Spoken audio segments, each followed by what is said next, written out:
right. Good morning, business builders. Welcome to Business for Breakfast, where business is the most important meal of the day. I'm your host, Aaron Novinger. Our goal in this channel is to give you tips and tricks and a ton of micro lessons to help you on your way to work mind your own business. I know why you guys are here. It's the morning mark. I know why you're here. You're here for the morning mark. No props required, no drinks, no gear.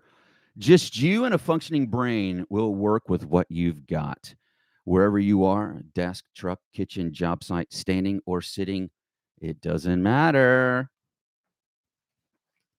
Pick one thing you will finish today, not 10, not a list, just one.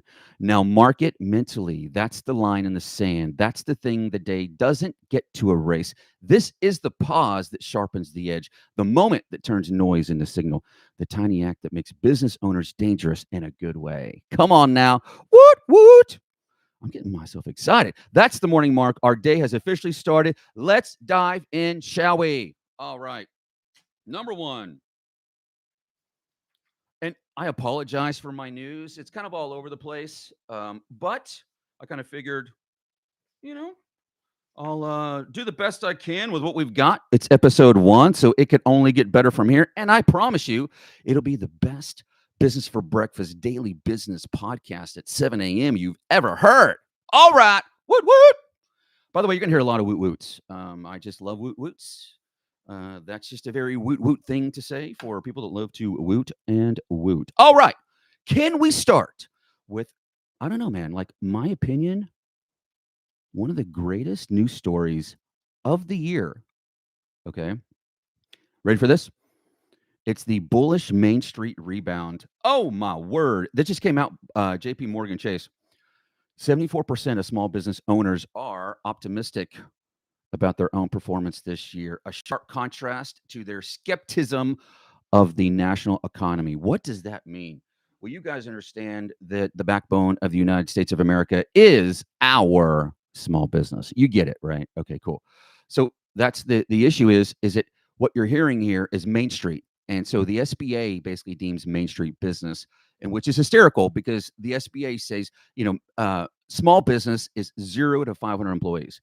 Okay, can we be honest here? There is an enormous difference between a business that, let's say, I don't know, has no employees, a business that has 5 employees, a business that has 50 employees, or a business that has 500 employees. They are, even though they're small business, that's not even close to small business. You guys get that, right? That is not even close to small business. Okay, so hold on. Let me just make sure I am centered here. Okay. I want to make sure my camera's got me here. All right. Okay.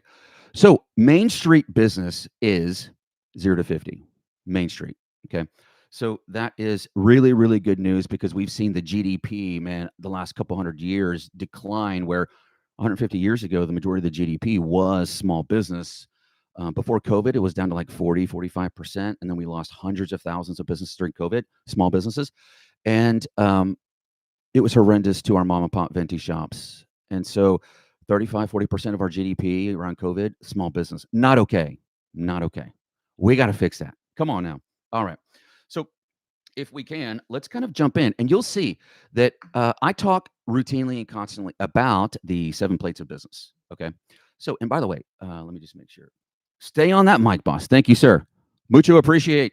So here's, and you'll see when we talk about the 7 plates of business. Okay. So the 7 plates, number 1, it's the trade, right? So our job with Business for Breakfast is to really give you some encouragement, some inspiration, and to really give you like little micro lessons, tips, tricks, whatever, to just help you run your business 2% better today. You get it? Like, but it's the consistency that compounds that allows you over long haul to just have a business that kicks everybody's tush, right? So that's the kicker. So you will hear me talk routinely about the 7 plates of business because every small business owner has to spin the same 7 plates. What are they? All right. Number 1, the trade. Okay. So as owners, we have to focus on the trade. So I'm gonna give you an example of a mom and pop restaurant. I'm going to show you the 7 plates right here. Number 1, the trade. So basically what happens is if you basically somebody comes on and says, hey, and this person's cooked their whole life and then they come online and they've got some friends and friends keep having their food and they're like, oh my God, dude, like this food is magic. And you're like, hey man, really appreciate that. And like, you need to open up a restaurant. And you're like, oh my God, are you serious? You think I can do that? And they're like, oh my God, you totally need to do that. You'd like be amazing at running a restaurant. You're like, okay, I mean, I'm not saying no, but that's cool. Then we move into, which is plate number one, the trade. You will spend 20 years working on the trade, which is the restaurant business itself. If you're a florist, it's the florist shop, whatever it is. Okay. Understand. That's what we're talking about. Number one, the trade. Number two, accounting. And that's why we spin the heck out of that plate for our business owners, because routinely it happens to be the one plate that most of our owners hate spinning. Like if the person's like, oh my gosh, like I just nerd out on my numbers, that person is not running a restaurant. That person's doing accounting. I think you guys understand what I'm saying, right? This ain't rocket science. Okay, cool. Now, let's focus on, and by the way, somebody says, here's the dealio. I don't actually know anything about accounting. And then, but it's like, but you understand that if you don't understand accounting and P&Ls and balance sheets and stuff like that, you won't be in business in 5 years. Yeah, but I don't know about numbers. I know, but you have to know about numbers or you're out of business in 5 years. Okay, well, what else do I need to know? Okay, well, let's go to spin plate number 3, right? Which we already talked about accounting. Okay, let's talk about the next plate, sales and marketing. Oh, which means yeah, you got to know how to spin that plate. Your website, your landing page. Did you basically index it for SEO? What's Google think of your website? All that stuff. Okay, I don't really know anything about that. I just know how to make delicious food. Yeah. I know that, but you got to figure it out. Okay. What else do I need to learn? Yeah, no problem. After we get done with the sales and marketing plate, then we go to plate number 4, which is HR. Because remember, sales and marketing, you can have a great restaurant, but if you don't know how to get people to the door, you out of business in a few years. Move on to the next plate, your HR plate. Human resources. Quite honestly, Jack Welch, arguably one of the greatest CEOs of our century, was famous for saying the most important department in any company is HR. Human resources is insanely important. Okay. And so, but so many small businesses just don't think about it. They just hire a body to fill a seat, to push some buttons, and they're not thinking about how's this person adding or subtracting from the business. They don't do that. It's like, what? So that's what I'm saying. We've got to get creative in this. We got to get creative. Okay. So the human resource plate, you got to know how to hire people. How do I pay them? Is it W-2? Is it 1099? I don't know what you're talking about. I only know how to make delicious food. Right. No, I totally hear you. I hear you. But we got to figure it out. Okay, so we got to figure out how to hire people. We got to know how to pay them. Do we pay, like, how do we pay the IRS for their payroll taxes? How much do we calculate for payroll taxes? You have to know that, or you're out of business in a few years. Then we move on to plate number 4, right? So we've got the trade, accounting, sales and marketing. HR was plate 4. Move on to plate 5, customer service plate. And that's actually going to be one of the things we discuss today is customer service. And specifically, we'll be discussing the 4 C's of feedback. Your mind's going to be blown, but this one lesson today can quite literally transform your business today.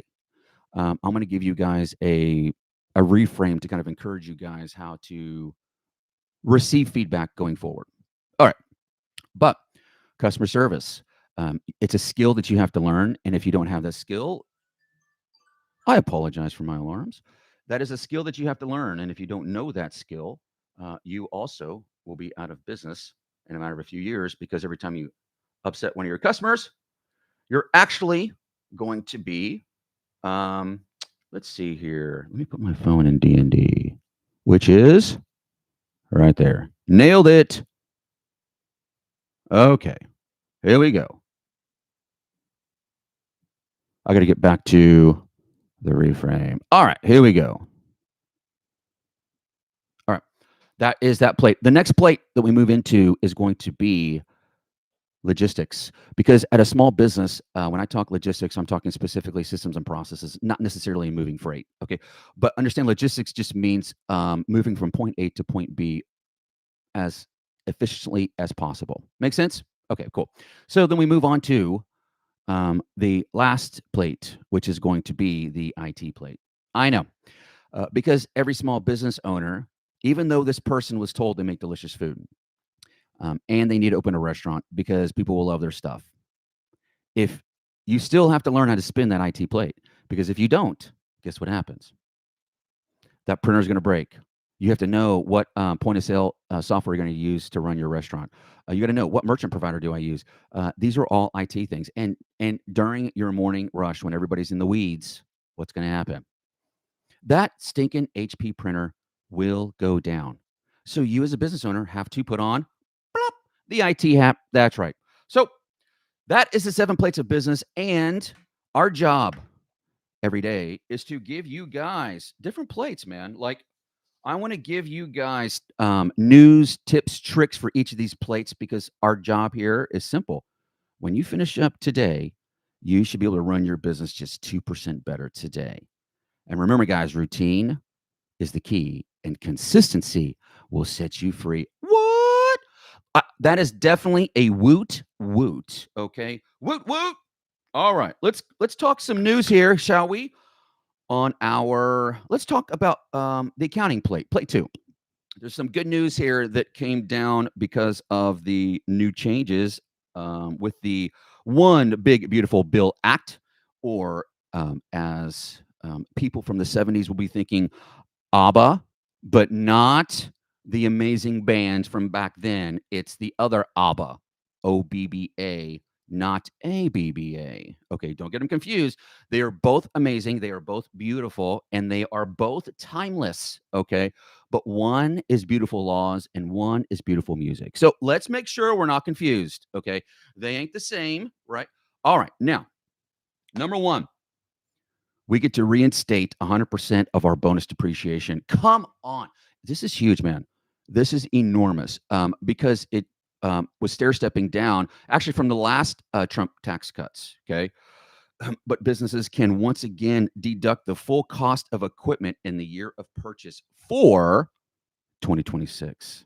This is enormous, right? Okay. So, also, our Section 179 deductions. Okay, they actually bonus depreciation Section 179 are very similar, but they're different tax laws. And the IRS really does a good job of giving small businesses lots of opportunities to deduct expenses to minimize your tax liability. But the deduction limit for Section 179 expensing has doubled to $2.5 million for tax years beginning 2025 and 2026, which is also enormous. Okay. And, if you got businesses that profit a lot, they got a lot of equipment, these two deductions tend to do really well. Businesses that have, like, I don't know, man, like lots of vehicles, equipment, they deduct everything. Farms, are you kidding? Like, I don't know if I've ever seen a tax return for a farm that, I don't know, like, made money. It just doesn't happen. Like, what they deduct, it's like people literally have farms for the sole purpose of never paying taxes. Like that's just farms. I mean, farms are just like that. Okay, so but important stuff. Okay, I've got a another little thing here and it's actually, I think it's more.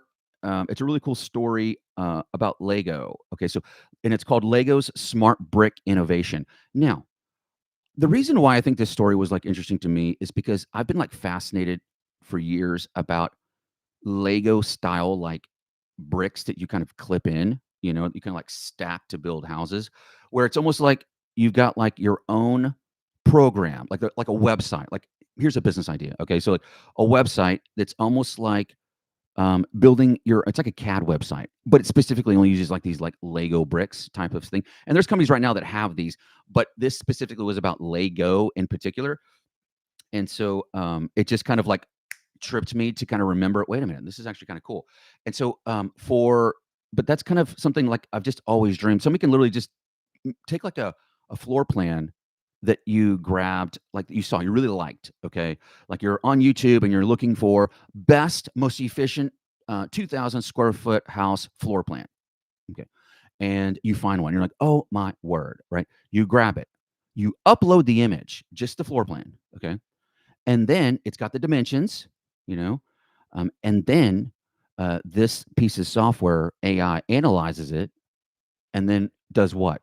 Turns around and then basically prints out a supply sheet. Like, just imagine it saying, you're going to need 8,923 blocks.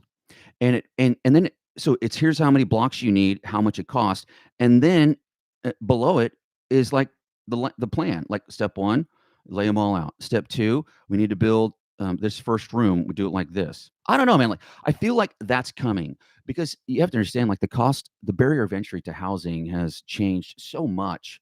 You have to understand, like when Rebecca and I uh, bought our very first house in '02. Let's see. Um, I think we paid 274,000 for that house. Okay. I think today I was looking at it recently. It was like, I don't know, 500, 550, something like that value. But at the time, okay, so this is in '02. One of my close friends has been in the oil and gas business, and he manages like the guys that are out in the field, that's managing I don't know, what do they call that? Production of gas and oil. And so he was telling me that his starting pay today for his guys in the field is $26 an hour. Mhm. And he said, you know what it was 20 years ago? About when Rebecca and I built our very first house. He said starting pay back then was $25 an hour. He said our pay has gone up $1 an hour in 20 years. And I feel like that right there is the issue that it's happening that nobody's paying attention to. To me, that happens to be like the most important thing.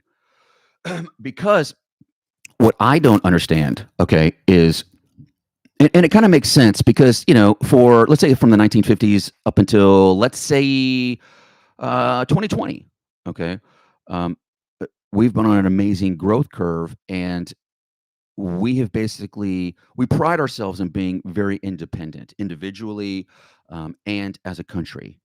We don't need anybody. If you want to work with us, great, but we don't need you. And that kind of has like spread down to all of us. Okay. And I feel like that right there is probably one of the biggest things is the cost, which is what's driving the tiny home movement, the looking for new building material movement. I can tell you right now, mark my words, okay? 20 years from now, what you've seen your entire life for housing of sticks and bricks and 2x4s is changing. If the environment does not change, where we go back where we were, 20 years ago, 10, 20 years ago, where we just make phenomenal money and everybody can afford to live comfortably with no help from anyone, okay? And what's killing everybody right now, obviously, is housing, okay? So I'm telling you, stick and brick houses 20 years from now, starting price for like just a basic 3-bedroom, 2-bath, 2-car garage will be $500,000, you know? And because of that, the environment is forcing change, which is amazing, by the way, because it needs to happen. We need change. Change must happen. Okay, so change is a big deal and it's forced. And this is a sign of a healthy economy. Whenever you start something and then you get on, like I'm just telling you, man, it's going to be different. And 20 years from now, you'll see like everybody's like just building their own house. It's like them and their friends and like, hey, I'll get a couple cases of beer and get some pizza. Can I get you guys for a few days? Help me stack some, bricks and build this thing. And before you know it, your house is built. Like, come on, man. That is happening. That day is coming, right? Technology, oh, it is beautiful. Let's talk about this. Open Data Science has a story that the search to video marketing pipeline, it's an AI-driven tools are now automating the conversion of SEO blog posts into high engagement short form video for small brands. Can I tell you something? This is enormous for our mom and pop shops because, like I said before, the business itself, hear what I'm saying. Okay, so the business itself, make sure better. I think my camera's like crooked or something. So, but the business itself, a mom and pop venti shop has to spin all those plates themselves. You hear what I'm saying? You have to spin all those plates themselves. Okay, which means the sales and marketing plate, the business owner has to spin. Okay, this is the problem. The business owner has to spin this thing. Okay, that's the issue. They don't have time. And it's not until that small business gets around 25 team members, right, employees, where they start having discretionary income to hire people that have degrees, specialties, or expertise in spinning one of those plates. And usually the business owner starts hiring on the plate that they hate doing the most, which is why most small business owners hate doing accounting, which is why we spin that plate for our business owners, right?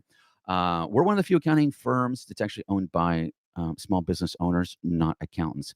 And so our customer's heartbeat is our heartbeat, you know? And so we understand that, I think, probably better than anybody. And you have no idea how amazing it is to have AI. Like, you understand that I'm not exaggerating here. I think AI probably saves me five to $10,000 a month in consulting, and everything from sales and marketing, HR, legal, like everything. It is just an enormous resource. And when you really plug in and start using a one, two, three consistently, those AI start learning you.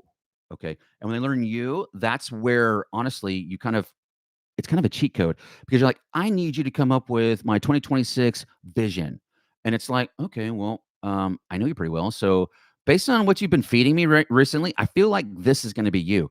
And you'll read it and you're like, for the love of Mary, it's freaking perfect. That's what I'm saying. Like, you got to be cool. Like, it is that good. You got to be patient with it. Okay. Routine is the key. Consistency will set you free. This is with literally everything in life, man. Routine is the key. Consistency will set you free. It's every single time. Okay. So, but I think that's really, really cool. All right. Let's talk about a new, it's something I read in the Berkshire Associates on California's, it's what they're called their good faith rule. It's a salary range. So, you guys know when you jump on Indeed, or wherever the heck you guys source your jobs, okay, when you jump on, what happens? Okay, you search for what you're looking for, your title, your specialty, whatever it is. Okay, but then what? Then we jump into I'm looking for this job, and then what do? We look for pay. Duh.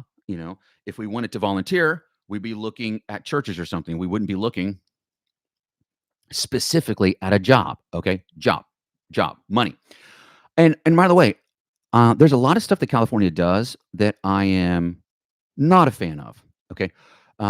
Politically, I think they've missed the mark on a lot of things, but that's okay. I mean, look, my opinion doesn't matter. Okay. But I feel like what they are doing, in particularly for this one law, the good faith rule. So, effective January 1, 2026, California employers must post ranges they reasonably expect to pay at higher, ending the practice of posting broad, earn $50,000 to $200,000 ranges. Okay. Now, um, m- most jobs, it's an hourly rate or a salary, and you know what your benefits are. So, this is really going to affect positions that are like sales positions. Okay. So, sales jobs, stuff like that. And that's what's unique about this is when it comes to California, they tend to be like a lot of times the first in, and a lot of the stuff that they start ends up being adopted and then becoming mainstay, normal, right? But in the beginning, everybody's like, and it's funny because, like, if you just say, by the way, a state is going to start doing this thing called a good faith rule, and if you were not politically inclined at all, and I read it to you what they were doing, you'd be like, oh my gosh, I think that's kind of cool, because as an employee, when I log in, what I don't want to see is 50 to 200, because I don't know what that means. What's the average person in this role actually make? Like, I get it, the superstar, especially if it's sales driven or commission driven, I get it. Okay, they definitely can get there. But what's the average person make? That, to me, that's key. But if you say this came from California, here's what I can tell you. Pretty much all southern states or anybody that is MAGA loving is going to instantly say, horrible idea, hate it. And you're like, okay, we need to start adopting, and this is a core life value that I've had for years. It's done me really, really well. And if you start adopting and adapting this today, this one thing I'm about to share with you will literally transform your business today. It's not my idea or your idea, but the best idea that wins. It's not my idea or your idea, but the best idea that wins. This is something that we live by at the accounting firm. It's something that we live by personally. This is not business. This is a life value that I live, my family lives, and we live at the business. Okay. And so when it comes to this, I think it's important that we minimize judgment, right? What's that old Walt Whitman quote? Be curious, not judgmental. In this case, I want you to be curious and not judgmental. When it comes to running your small business, I want you to leave politics out of it because people on the left and the right can help you succeed, right? So let's leave that out of that. All right. Now, I think that's huge. So, there's something actually that's really interesting that's also happening in the HR space that I think we need to hear about. And I actually was reading this in the Four Corner Resources Lab Trends this morning, and it was talking specifically about entry level jobs. I know this is going to sound crazy to you. Okay.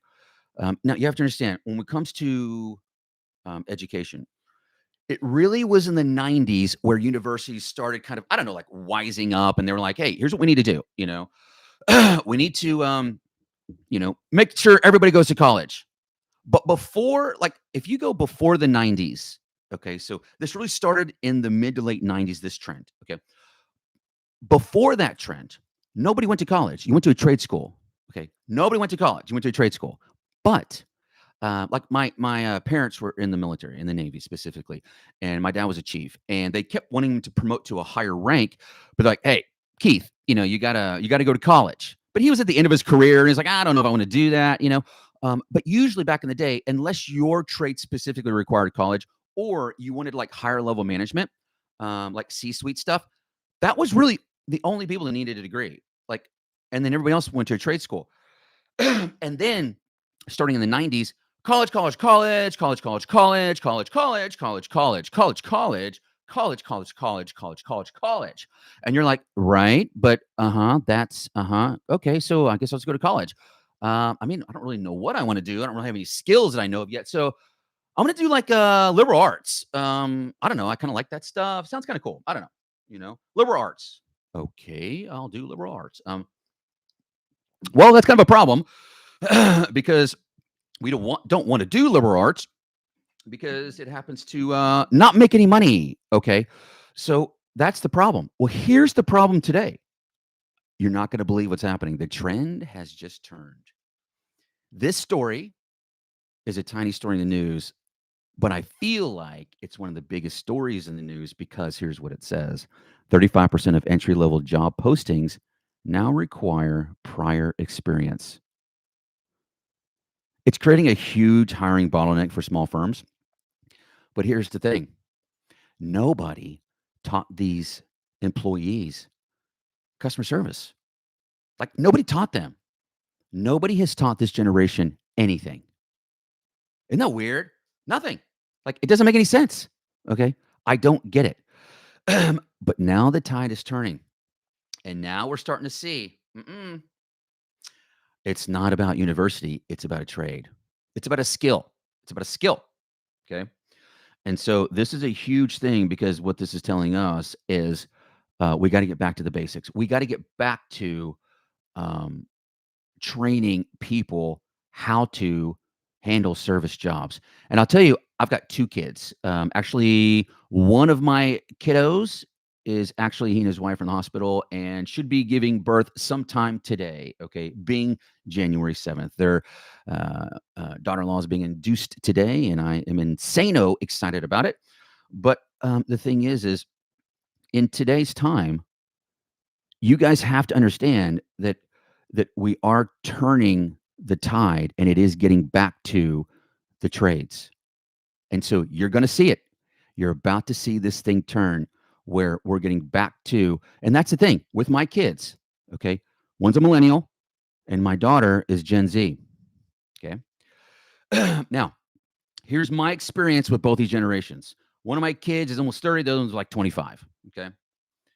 Millennials, my experience with millennials, they are not afraid of hard work. They actually enjoy working. Okay. Like my son years ago was working at, I think he was working at Sam's. And his manager, Gen X guy, okay? And his manager and my son was working produce, and we have to get there like 4 in the morning or 5 in the morning, and then basically unload the truck and then stock, okay? And so, but he always worked in the warehouse. And so he was moving a pallet around, and his boss, he wasn't driving the forklift, somebody else was, but his boss was kind of help managing the pallet on a rack, and the forklift dropped on his boss's finger and smashed his finger. Okay. His boss literally went to the doctor and was back to work the next day. And my son sees him. He's like, "What are you doing, dude?" He's like, "Work was going to give you 2 weeks off." And he goes, "I don't need 2 weeks off." And that, in my opinion, is the problem with my freaking generation. Okay. Gen X, we're morons. Okay. Literally, our parents and really our grandparents was really the last group of people that worked for a company that actually put people first. Give them a pension, literally walk on water with their benefits, retire, they don't know what to do with all their money, plus Social Security, plus they save too. Like our grandparents, just filthy rich. Okay. But Gen X, we adopted that same mindset for no reason. Because right around the 1990s, companies stopped being passionate about their people and started being passionate about profits. They did. They did. And they stopped the pensions. Oh, let me give you your stupid little like 4% match in your 401k. Okay, thank you. Like that's supposed to somehow, make me retire well. Okay, thanks. Appreciate you. No, it's not okay, man. You can take care of people. So my son says, I don't get it. You had 2 weeks off. And my son would have taken the 2 weeks off. Does that mean he's lazy? No, it doesn't. No, it doesn't. What does that mean? It means that my son has the mindset that work is a part of my life. It's not my entire life. I do this, but I'm not going to do what my parents did or my grandparents did or my great grandparents did and give their entire life, their best years, take no vacations, and then die 60s and 70s. Not happening. So, in my opinion, I know it sounds crazy. I think millennials are actually like hardworking, right? But they're not, they need a purpose for working. They need a purpose. Okay. And I feel like that's probably the biggest issue we're dealing with this generation. And then you have Gen Z. And by the way, love them, but they are worthless. Okay. Like that generation. And by the way, my experience, they literally don't want to actually work. Okay. Like actually do a job where they get a paycheck every 2 weeks because they are convinced that their sole purpose in life is to be an influencer. I do not understand this. I need somebody to change my freaking oil. Okay. I need somebody to turn a wrench. I need somebody to do a little, ear and check throat scan on me as a doctor or an RN. Hello. The biggest industry on planet Earth happens to be what? People, like services. And I'm telling you something, man. If I can give you one little bit of encouragement here as a small business owner, okay? And I'm going to tell you, this right here changed my life when I was about 30 years old. So a lot of you guys know that I was in ministry for 10 years. Okay. So my mentor, Louis, called me into ministry in 2006. And by 2009, okay, like 2 or 3 years in, I really loved doing the ministry stuff. And I wanted to do more of the weekend stuff and less of running the practice. And so I took my buddy, my mentor, Louis, to lunch. And I always called Louis my Hispanic Jesus. Like the dude only speaks in parables. Okay. And so I apologize. It's my Tulsi tea break. Mind bender if you have ADD. Trust me, 3 tea bags, sip it by noon. The clarity you have is mind bending. So, but Louis, I take him to lunch 3 years in, and I say, Louis, I really love doing this ministry stuff on the weekend. And Louis says to me, when I first got in ministry years ago, I'm telling you, he always speaks in stories, okay, in parables.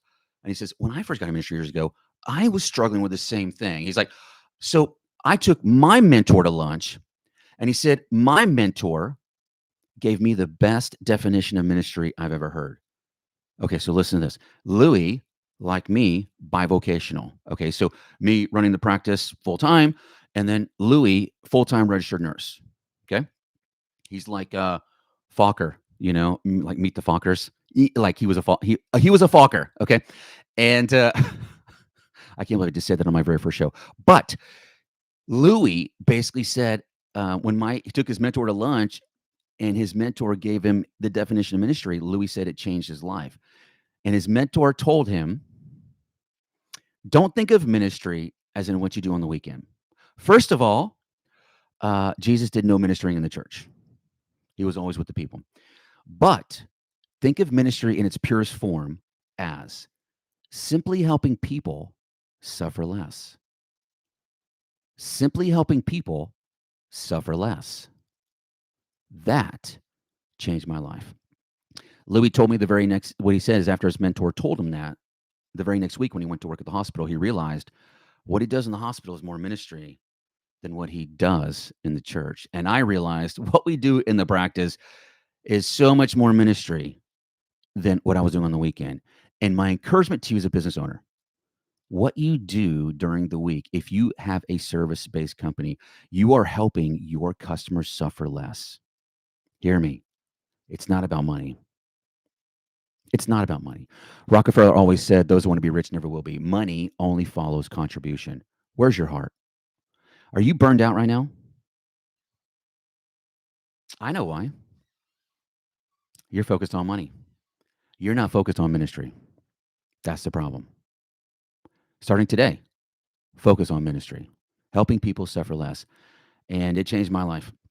And I have a feeling it'll change your life too. Let's jump back into some more stories. A little bit enough rabbit trailing here, shall we? All right. Let's see here. I know I've got a story here on. Oh, shoot. Let's talk here about there's a story in Cyber Defense Magazine on AI voice cloning scams. Okay.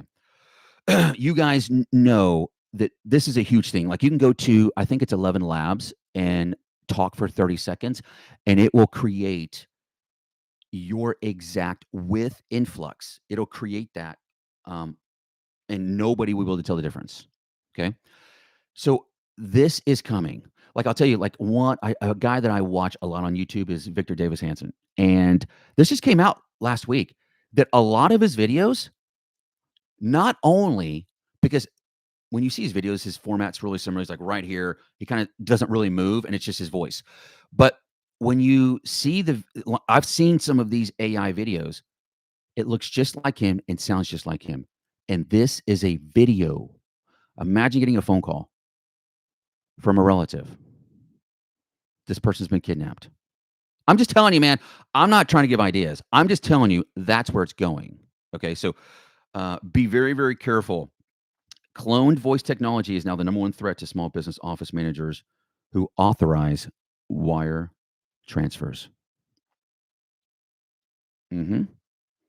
Make sure you tell that person answering the phone, screen everything. Your gatekeeper needs to turn into, what was it in Lord of the Rings? You shall not pass. That needs to be your gatekeeper. Whatever that is, that needs to be your gatekeeper. Okay. All right. Let's see what other amazing stories we have here. All right.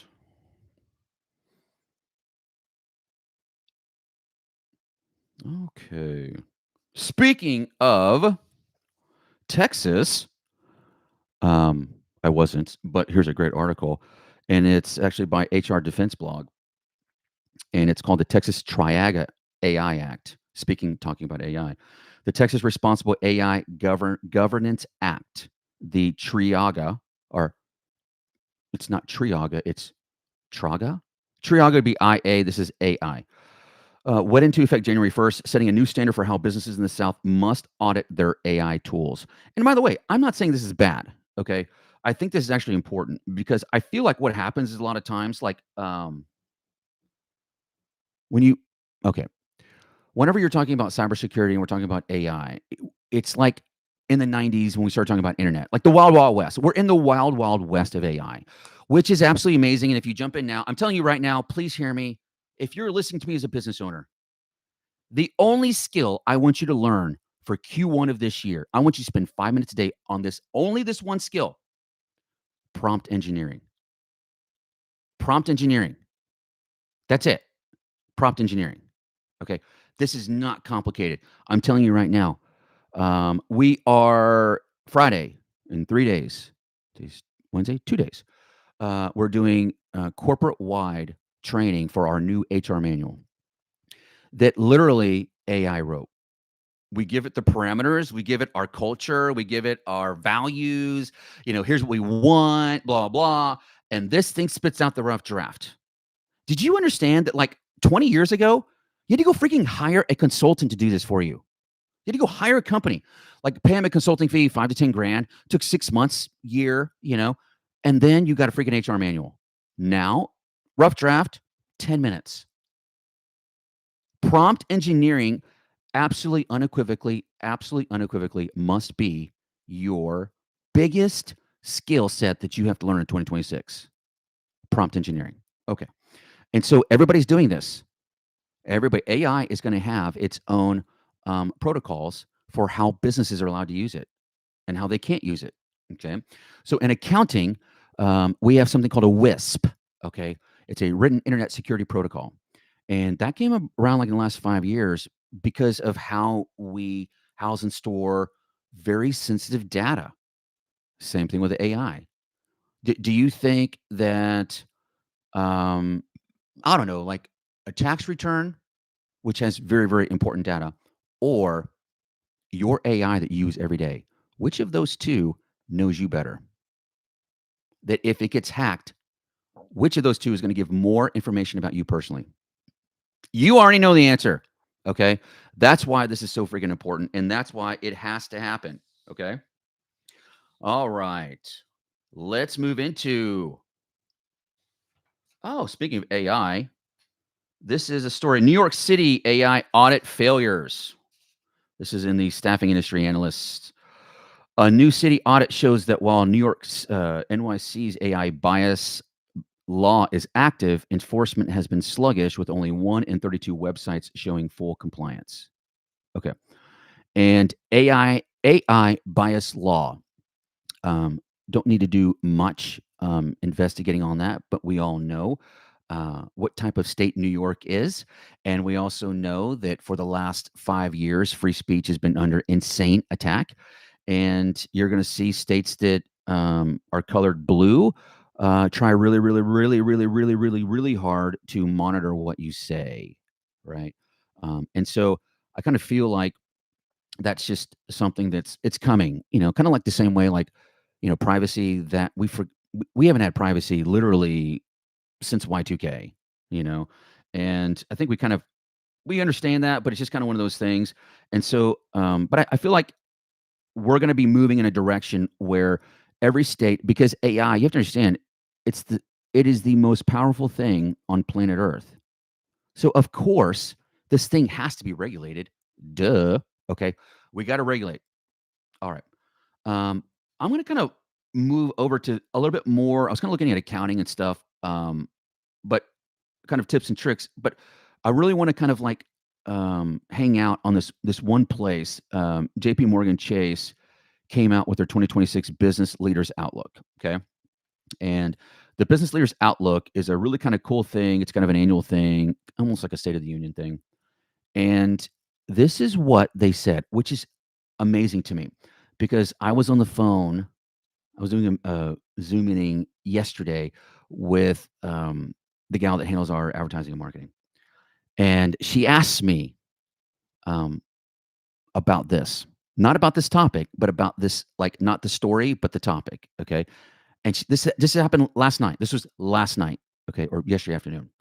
And here's the story. JP Morgan Chase identifies a mental health shift among founders. replacing 10-page KPI spreadsheets with a single North Star word to drive focus and reduce decision fatigue in 2026. OMG. Sorry that I'm writing and the thing is moving because this table is really crappy, but that's okay. And so just yesterday when I'm talking to Janice and we're kind of hanging out, and she asked me, do you do like a word for the year? And I said, I did for years, but it's probably been 5 years. It's been a few years since I've done a word for the year. Now, I'll do like sentences or focuses, but not a word. And it's been years and I got out of the habit. And when she told me that, I started thinking and I was just meditating on it. This is before I checked the news. Okay. Like that was me and her talking yesterday. Then I checked the news this morning and this thing pops up. A key word for the year. And I've been thinking about it since I talked to Janice yesterday. And what I wrote down for me, I'm going to share something with you guys. I'm going to be a little transparent. My word for the year is influence. I'm a little transparent with you. It's influence. And I think for us as a business, that's really like I know our product is the best in the business, but we really need to be intentional about helping people know. And so that is my word and our word for 2026. And I want to encourage you guys. What is your word? What is your word for the year? Okay. Now, I want to talk real quick about specifically a quick little lesson on one of the 7 plates of business. And this plate specifically is a customer service plate. It's a skill set that most business owners don't even think about. They don't focus on, and they actually don't even realize it's an actual skill. Okay. And that ends up really biting them in the tail a lot of times. Okay. Because in the end, if you do not know how to handle feedback, you can run off more customers than you know, and within a couple years, be out of business. So today, I'm going to help you guys reframe how you see customer feedback. Okay. Now, here's the deal. Customer feedback. It's simple. I call it the 4 C's of feedback. The 4 C's of feedback. Comments, criticism, complaints, compliments. Most people think 3 of those are bad and 1 of those is good. In actuality, 3 of those are great and 1 is okay. Why is that? Please do not tell me what I already know I do well. What I need from you as a customer is your feedback telling me how I can provide a better level of service to you as my customer. And this is the problem with small business owners. A small business owner takes their business personally, and they should. But small business owners take feedback personally, and they shouldn't. You get that? They shouldn't. And it's because in the end, the only way that we know how to provide a better level of service to our amazing customers is by their feedback. And here's the thing about feedback from a customer of a small business. Because that customer knows most small business owners will take that feedback negatively, they typically will not give it and they will just leave the business and go somewhere else. They do. And so when a customer has the courage to finally speak up and go to a manager or an owner and say, hey, whenever you guys deliver the sandwiches to my table, there's not really napkin stands on each table, and you don't bring out napkins. And so I have to get up every time you drop off the food to go over to the counter to get a napkin. If you wouldn't mind, could you just make sure that there's either napkins on the table or when the food comes out, you bring a napkin? That'd be like amazing for me. Small business owners will take that personally and get offended. And you're like, I'm sorry, what about what I just said is offensive? Nothing. Now you understand. That is the reason why business owners normally fail when it comes to getting feedback for customer service, because they don't do it right. Okay. I'm going to give you two examples of this. Number one, Jeff Bezos. So my boy, literally, Amazon started in 1994. By 1996, he was not getting accurate feedback from middle management. And so what Jeff decided to do was start publicly posting his email, jbezos at amazon.com or jeff at amazon.com. And in that, he started asking for specific feedback from his customers. Direct, unfiltered feedback. The 4 C's of feedback. Most of what he got was a comment, criticism, or complaint. Did Jeff get upset? No. He said, let's fix it. And now you have Amazon worth, I don't know, like 3 trillion with a T. Trillion with a T. Walmart, 900 billion. Amazon, 3 trillion. Yeah. Do you think it worked? I think it did. Okay. And I'll give you another one. Scott Adams, my boy, the modern day oracle. He has terminal prostate cancer, and I've watched every episode that he's had since 2018. I feel like this guy is like a part of my family. He's completely changed my life.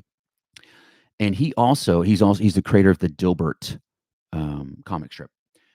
And so early on, when he started Dilbert, he started in the comic strip posting his email to get direct feedback, unfiltered feedback from his customer. And I think if you've even heard of the dude, I think he's doing pretty well. Okay. Dilbert's done pretty well. I don't know if you've heard of that comic strip, but it's done pretty well. Okay. The last 30-ish years. Okay. Still stays relevant. Still posts a comic every day. Just one of the most insane, amazing human beings that walks planet Earth. And I can't say enough about my boy. And but he also started publicly posting, and look at the success and the results. And I want to transition in. We're going to be wrapping up here in a minute, but I want to finish each one of our shows in honor of my friend Scott Adams. He recently published a recent book, How to Reframe Your Brain. And reframes work, man. They work. Does it make sense how they work? It's not supposed to make sense. Somehow you hear a sentence and it just changes you forever. It doesn't make sense why it does. It just does. Okay. And so I want to read every day one of Scott's reframes, because I feel like I think he's timeless, and I feel like every day you can learn something from this guy. And so this one particular one was talking about waiting in line. And he said, if you're like most people, you spend a lot of time standing in line or waiting for one thing or another. It feels like a gigantic waste of time. Maybe you check your phone, but it probably isn't as useful as it is anxiety making. You can tell from the Snickers story. And Snickers was his dog. I found a way to turn all mindless waiting time into one of the most productive parts of my day, using the good time to breathe reframe. So this is called the good time to breathe reframe.